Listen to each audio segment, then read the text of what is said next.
Praise the lord. సర్వయుగములలో సజీవుడైన పునరుత్థానుడైన యేసు క్రీస్తు పేరిట మీ అందరికీ పునరుత్థాన శుభములు కలుగునుగాక. ఈ దినపు యేసయ్య జీవపు మాట లూకాసు వర్తమానం 18వ అధ్యాయం 10వ వాక్య భాగము. ప్రార్థన చెయ్యుటకై దేవాలయమునకు వెళ్ళిరి. యేసుక్రీస్తు నామములో ప్రతి స్థలములో ప్రార్థన చేయుచున్న ప్రార్థన యోధులారా, ప్రార్థన వీరులారా, మనము ప్రార్థన చేయుచున్న యేసయ్య మన ప్రార్థనలు ఆలకించి అంగీకరించి ఆశ్చర్యమైన అసాధారణమైన కార్యములు చేయుటకు ఆయన ఆశ్చర్యకరుడైన ప్రార్థన ఆలకించు దేవుడై ఉన్నాడు. నిత్యము విసుగక ఎడతెగక పట్టుదల కలిగి ఏక మనసుతో ఉపవాసముతో యేసయ్య నామములో ప్రార్థించే వారమై ఉండాలి. దేవుని మందిరములో ఎల్లప్పుడూ ప్రార్థించే వారముగా మనము కనబడాలి. నా మందిరము సమస్త జనులకు ప్రార్థనా మందిరము అనబడును అని వ్రాయబడి ఉన్నది కదా. అవును ప్రియులారా, దేవాలయమునకు వెళ్ళిన ఆయన సన్నిధిలో మోకరించి కన్నీళ్లతో ప్రార్థించవలెను.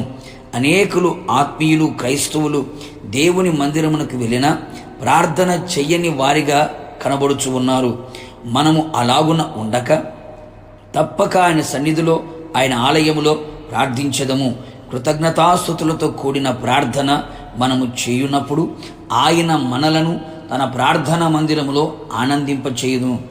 సహోదరి అయిన హన్న తన హృదయమును కుమ్మరించి ప్రార్థించగా ఇశ్రాయేలు దేవుడైన యెహోవా మనవి ఆలకించి ఆమె నోటి నిండా నవ్వుని పుట్టించి ఉన్నాడు కదా. సుంకరి దేవాలయములో తన పాపములన్నిటినీ ఒప్పుకొని విడిచిపెట్టి పశ్చాత్తాపముతో ప్రార్థించగా దేవాలయములో ప్రార్థన ఆలకించబడి పాప క్షమాపణ పొంది మారుమనసు పొందెను గదా. యేసయ్య చేత నీతిమంతులుగా తీర్చబడి తన కొరకు ప్రభు కట్టుచున్న ఇంటికి సిద్ధపడెను కదా. రెయ్యింబగళ్ళు ఉపవాస ప్రార్థనతో దేవాలయమును విడవక ప్రార్థించిన వృద్ధురాలు అయిన అన్న అనే తల్లి యేసయ్య ప్రత్యక్షతను చూచి ఉండెను.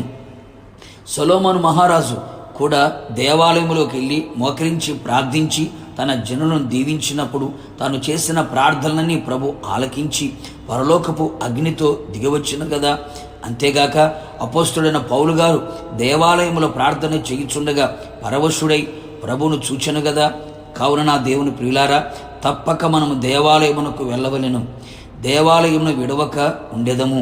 దేవాలయమునకు వెళ్ళిన మనము తప్పక ప్రార్థించెదము. నిశ్చయముగా ఆయన మన ప్రార్థనలన్నీ ఆలకించును. అన్ని విధాలుగా, అన్ని వైపులా, అన్ని కోణాల్లో ప్రార్థన ఆలకించువాడు మనకు తోడై జయమును అనుగ్రహించును. మనము చేసిన ప్రార్థనకు మనకు తోడుగా ఉండును. ప్రభువును కన్నులారా చూచు భాగ్యము మనకు దొరుకును. ప్రార్థన ఆలకించువాడని యేసయ్య నీ పరిశుద్ధ పాదములకి కోట్లాది స్తోత్రములు చెల్లించుచు ఉన్నాం.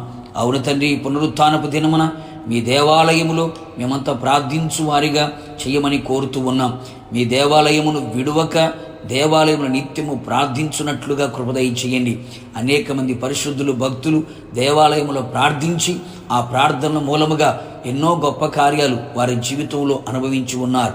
నిశ్చయముగా మేము కూడా ఎల్లప్పుడూ దేవాలయమును విడవక దేవాలయములో ప్రార్థించువారిగా మా జీవితంలో మలచి మీరు చేయదలిచిన కార్యములన్నీ మా ప్రార్థన ఆలకించి చేయమని మహిమ పొందమని రాకడకు సిద్ధపరచమని యేసు నామములో అడుగుచున్నాను తండ్రి, ఆమేన్. నిశ్చయముగా మీరును మీ కుటుంబ సభ్యులందరూ ప్రార్థన చేయుటకు దేవాలయమునకు వెళ్ళుదురుగాక. God bless you.